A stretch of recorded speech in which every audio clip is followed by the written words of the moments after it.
Good morning. A Canadian amusement park is threatening to kill 30 beluga whales, and that's just one of 10 critical stories breaking this Tuesday. I'm Remo, and this is the Daily Signal for October 8th, 2025. Stay tuned for the rest of the stories. Unfiltered. Now, Here are the other top stories for October 8th, 2025. 30 beluga whales face death at Canadian park amid cost crisis and regulatory pressure. Gaza lies in ruins after Israel's devastating two-year assault destroys homes, schools, and hospitals. U.S. envoys Steve Witkoff and Jared Kushner rush to Egypt for emergency Gaza ceasefire talks. Rescue teams race against time to evacuate dozens of stranded Everest climbers by Tuesday deadline. Putin claims Russian forces seized nearly 5,000 square kilometers of Ukrainian territory this year. French President Macron faces mounting pressure to end France's political deadlock and governance paralysis. UK Jewish communities live in fear behind heavy security as anti-Semitic attacks surge. Global protests mark two-year anniversary of Hamas' attack on Israel, with Palestinian solidarity rallies. Ex-husband's testimony contradicts convicted man's appeal in explosive Pelican rape case. Greta Thunberg allegedly endured torture during Israeli detention, fellow activists claim. Now let's dive into each story. Breaking overnight, 30 beluga whales are facing a death sentence at a Canadian amusement park. Here's what happened. The facility, drowning in operational costs and crushed by regulatory pressure, issued a shocking ultimatum: euthanize all 30 whales rather than continue caring for them. Animal rights groups are calling this an outrage. These aren't sick animals. They're healthy belugas being killed for financial reasons. The park claims relocation costs are too high and maintenance too expensive. But activists argue this is corporate greed disguised as mercy.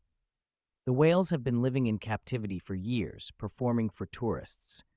Now they're caught in a bureaucratic nightmare where their lives hang in the balance of budget spreadsheets. Why this matters? This could set a dangerous precedent for marine parks worldwide. If facilities can simply kill animals when costs get too high, what happens to the hundreds of other captive marine mammals across North America? Meanwhile, in Gaza is unrecognizable after Israel's two-year military assault. Here's the shocking reality: homes destroyed, schools bombed, hospitals reduced to rubble. 2 million people trapped in what aid workers are calling an unprecedented humanitarian catastrophe. The destruction began in earnest on March 18, 2025, when Israel broke a fragile ceasefire with surprise airstrikes. Prime Minister Netanyahu's office made it clear this wasn't just about hostage recovery anymore. Israeli leadership spoke openly about annexing significant portions of Gaza territory.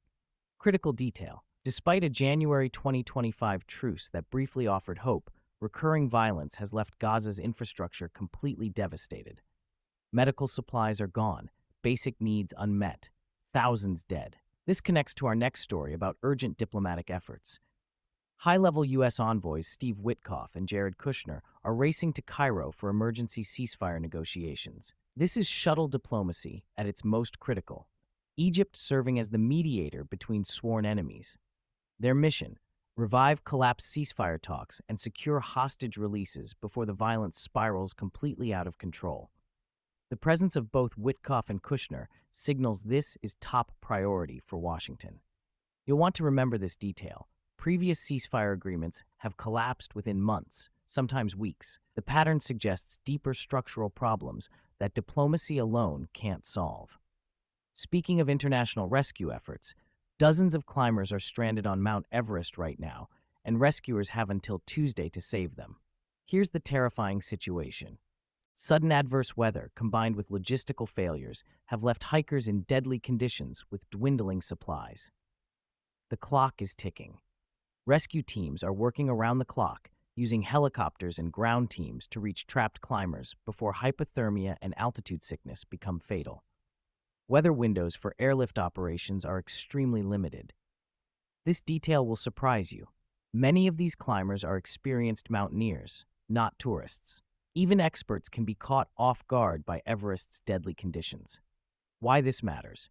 This highlights the growing commercialization of extreme mountain climbing and the risks of over-tourism on dangerous peaks.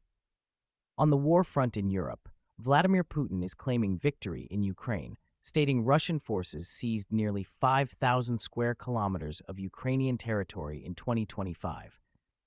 That's roughly the size of Delaware, captured in just 1 year. Here's what they're not telling you.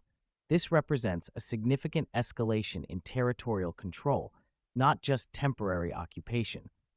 Putin's announcement suggests Russia views these gains as permanent acquisitions, not bargaining chips for future negotiations. The real story is the timing. Putin made this announcement as Western support for Ukraine faces political challenges. He's signaling strength, while his opponents deal with domestic pressures. This connects directly to political chaos in France. French President Emmanuel Macron is under enormous pressure to end what critics are calling a complete political mess. France hasn't had a stable government majority since recent elections, creating policy paralysis at the worst possible time. Critical update. Public dissatisfaction is reaching dangerous levels. French citizens are demanding swift resolution to governance challenges, while international crises demand strong leadership. Meanwhile, security concerns are mounting across Europe. Jewish communities across the UK are living behind fortress-like security as anti-Semitic attacks surge to alarming levels. Synagogues look like military installations.